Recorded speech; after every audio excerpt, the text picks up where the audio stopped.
আজ বানাচ্ছি দারুণ টেস্টি দই পটল। দই পটলের জন্য আমি পটলগুলি আগেই ভালো করে কেটে ধুয়ে রেখেছি। এখন পটলগুলিতে একটু লবণ ও হলুদ মাখিয়ে নেব।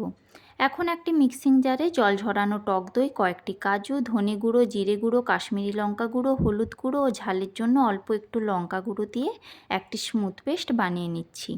এখন একটি ফ্রাইং প্যানে পটলগুলি ভালো করে ভেজে তুলে নেব।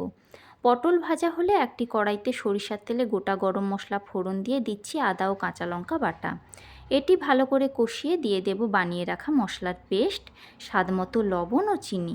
এখন ভালো করে কষিয়ে নেব।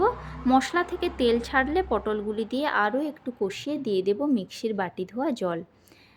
কিছুক্ষণ ফুটিয়ে নামানোর ঠিক আগে গরম মশলার পাউডার ছড়িয়ে নামিয়ে নিলেই তৈরি আজকের দই পটল। তবে আজকে যাই, দেখা হচ্ছে কালকের নতুন একটি ভিডিওতে। আর হ্যাঁ, লাইক করতে কিন্তু ভুলো না। টাটা।